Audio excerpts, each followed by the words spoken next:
Friends, പുതുമാസ് കിച്ചണിലേക്ക് എല്ലാവർക്കും സ്വാഗതം. ഇന്ന് നമ്മളിവിടെ കാണിക്കാൻ പോകുന്ന ഒരു ഫുഡ് റെസിപ്പി ഒന്നുമല്ല, ഹെയർ ഗ്രോത്തിന് വളരെ എഫക്റ്റീവായിട്ടുള്ള ഒരു എണ്ണയാണ്. വീട്ടിൽ തന്നെ നമുക്കിത് വളരെ എളുപ്പത്തിൽ ഉണ്ടാക്കാൻ പറ്റും. അതിന് മുന്നേ ആയിട്ട് ഈ ചാനൽ ആരെങ്കിലും സബ്സ്ക്രൈബ് ചെയ്തിട്ടില്ലെങ്കിൽ ഒന്ന് സബ്സ്ക്രൈബ് ചെയ്തേക്കണേ. അതിൻ്റെ അടുത്തായിട്ടൊരു കുഞ്ഞ് ബെല്ലൈക്കനുണ്ട്, അതുകൂടി ഒന്ന് ക്ലിക്ക് ചെയ്തേക്കുക.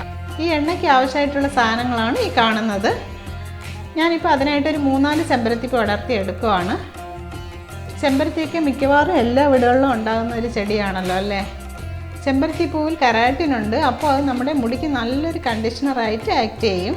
അതുപോലെ തന്നെ മുടി നല്ല സോഫ്റ്റ് ആവുകയും ബ്ലഡ് സർക്കുലേഷൻ കൂട്ടി മുടി വളരാൻ സഹായിക്കുകയും ചെയ്യും. ഇനി നമുക്ക് കുറച്ച് കറിവേപ്പില എടുക്കാം. ഇതിനായിട്ട് ഞാനൊരു 4-5 തണ്ട് കറിവേപ്പില അടർത്തി എടുക്കുവാണ്. കറിവേപ്പില മുടി കൊഴിച്ചിൽ കുറയ്ക്കാനും മുടി വളരാനും നല്ലപോലെ സഹായിക്കുന്ന ഒരു ഇലയാണ്. ഇനി നമുക്ക് ഒരു തണ്ട് കറ്റാർവാഴ കൂടി എടുക്കാം.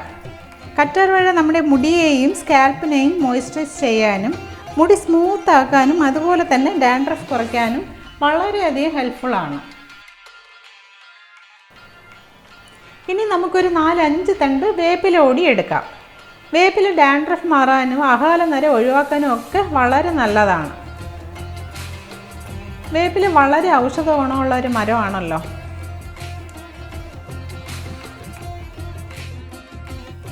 ഇനി നമുക്കൊരു 15 ചെമ്പരത്തിയിലോളം എടുക്കാം.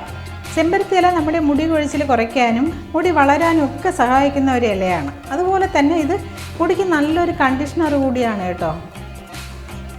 ഇനി നമുക്കൊരു 10 വെറ്റില കൂടി എടുക്കാം. വെറ്റില ഡാമേജ് റിപ്പയർ ചെയ്യാനും നാച്ചുറൽ ഷൈൻ തിരിച്ചു കൊണ്ടുവരാനും ഒക്കെ സഹായിക്കുന്ന ഒരു ഇലയാണ്. ഇത് നമ്മുടെ സ്കാൽപ്പിൽ വരുന്ന ചെറിയ ചെറിയ കുരുക്കളൊക്കെ മാറ്റാനും വളരെയധികം സഹായിക്കും. ഇനി ഈ എണ്ണ എങ്ങനെയാണ് കാച്ചുന്നതെന്നും കൂടി നമുക്ക് നോക്കാം. ഞാൻ അതിനായിട്ട് ഇവിടെ ഒരു ഇരുമ്പ് ചീനിച്ചട്ടിയാണ് എടുത്തേക്കുന്നത്. ഇതിലേക്ക് ഒരു 1/2 ലിറ്റർ വെളിച്ചെണ്ണ ഒഴിച്ചു കൊടുത്തിട്ടുണ്ട്. നിങ്ങളും ഇരുമ്പ് ചീനിച്ചട്ടി തന്നെ എടുക്കാൻ നോക്കുക, എന്നാലേ ആ ഇരുമ്പിൻ്റെ അംശം കൂടി ആ എണ്ണയിലോട്ട് ഇറങ്ങി കിട്ടത്തുള്ളൂ. എണ്ണ നല്ലപോലെ ചൂടായതിന് ശേഷം വേണം നമുക്ക് ഓരോ ഇലകളായിട്ട് ഇട്ട് കൊടുക്കാൻ. ഇപ്പോൾ എണ്ണ നല്ലപോലെ ചൂടായിട്ടുണ്ട്. ഇനി ഇതിലേക്ക് ഞാൻ ഓരോന്നായിട്ട് ഇടാം. ഇപ്പോൾ വെറ്റിലയാണ് ഇടുന്നത്. ഇപ്പോൾ ചെമ്പരത്തിയില, കറിവേപ്പില, ചെമ്പരത്തി പൂ അടർത്തി വെച്ചത്, വേപ്പില, കറ്റാർവാഴ ചെറുതായിട്ട് കട്ട് ചെയ്ത് വെച്ചത്.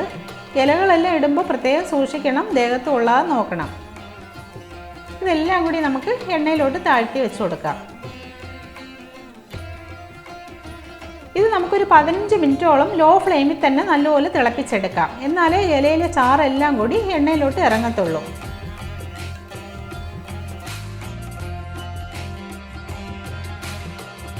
ഇതിപ്പോൾ ഒരു 5-6 മിനിറ്റ് ആയിട്ടുണ്ട്. ഞാനൊന്ന് എണ്ണ എടുത്ത് കാണിക്കാം നിങ്ങളടുത്ത്. കണ്ടോ, എണ്ണ ഈ ഒരു കളറിലായിട്ടേ ഉള്ളൂ.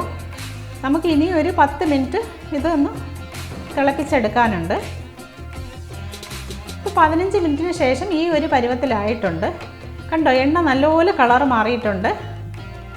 ഈ എണ്ണ നമുക്ക് ഈ ഇരുമ്പ് ചീനിച്ചട്ടിയിൽ ഒരു ദിവസം റെസ്റ്റ് ചെയ്യാൻ വയ്ക്കുക. അടുത്ത ദിവസം വേണം നിങ്ങളിത് ഒരു കണ്ണാടി കുപ്പിയിൽ തന്നെ ഒഴിക്കണം. പ്ലാസ്റ്റിക് കണ്ടെയ്നറൊന്നും ഉപയോഗിക്കരുത്. ഇതെല്ലാവരും ഒന്ന് ട്രൈ ചെയ്ത് നോക്കണേ.